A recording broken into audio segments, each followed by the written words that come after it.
Wait, let Micah go first. Kelsey blew out steam like a tiny blonde tea kettle. Micah doesn't have anything to tell. All they do is play. The elder stateswoman of kindergarten sneered in her brother's direction, daring him to contradict. I adjusted my rearview mirror so I could see directly behind me. My youngest bounced his chubby legs and beamed. Cheetos' orange stains circled his lips, and Kool-Aid streaks flecked his sweatshirt. Made-it songs. He launched into a muddled version of a praise chorus, punctuating each line with a kick to the back of my seat. When he stopped for breath, Kelsey cut in. I learned that one when I was a baby. His face wadded up like a gum wrapper. Not a baby. A few cars pulled out, but Dolores Krause's maroon wagon sat unmoving in front of us. I tapped the horn, so she closed the gap between the SUV in front of her. I smiled through the mirror at Micah.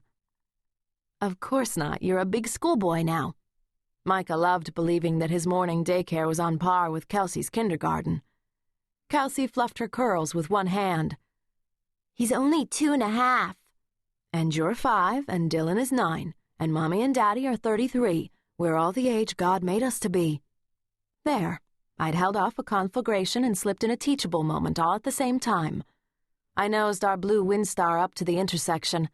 When a brief gap in traffic appeared, I gunned the engine and barreled out. So, what did you learn today, Kels? Blue and yellow make green. I like green, Micah said, his dark lashes swooping adoringly in his sister's direction. She ignored the interruption. Lots of words start with T, but you don't always say T. Sometimes you say th. She sprayed the sound. Micah giggled and chimed in. I tuned them out as they experimented with all the spittle-producing consonants they could create. The left lane was moving faster and I cut over. I needed to get the fall retreat guide to the printers and then get the kids home for lunch. The car in front of me slowed and then flicked on a left turn signal as an afterthought. Thanks for bothering to warn me, bud. I huffed and cranked the wheel to the right as soon as I saw an opening. We blazed toward the next intersection. The light switched to yellow and I braked hard. I could have made it through, but ever since my car accident a couple years ago, I'd been nervous at busy cross streets. Impatience and caution squabbled inside me when I drove, like the other conflicts I lived with constantly. I was a full-time mom, and I loved it, except when it drove me crazy. My children were magnificent, bewildering creations gifted to me from the Almighty, except when they were tormenting me like gleeful gargoyles wielding red-hot pokers. We're not having that for supper again, are we? Mommy, she broke my Lego house. He stole the red piece. Tell him to give me back the red piece. Mom, I'm supposed to bring cookies today. Can you drive for the field trip? Mommy, Micah put the gerbil in the toilet. Do something! I glanced into the back seat. At least when we were buzzing from place to place, they were buckled in and I could keep track of them. We turned into the strip mall, and I squeezed into a parking place near the print shop. I shoved the car door open and reached across the seat for my cane. The kids had plastered it with stickers. Strawberry shortcake, Snoopy, and rainbows overlapped their way up from the rubber-tipped foot to the coated aluminum handle.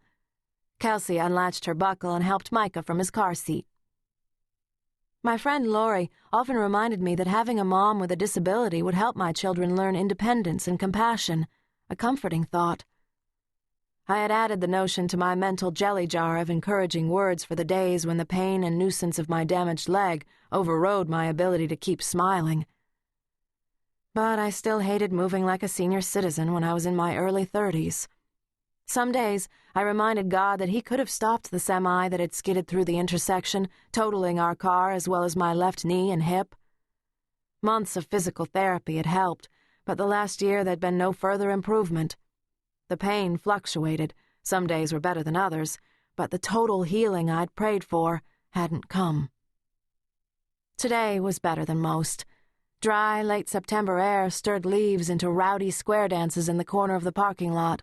No storms moving in, no change in air pressure. The ache in my hip and knee was tolerable. Micah, hold your sister's hand. I hefted my bag to my shoulder and hobbled up the sidewalk with the children skipping.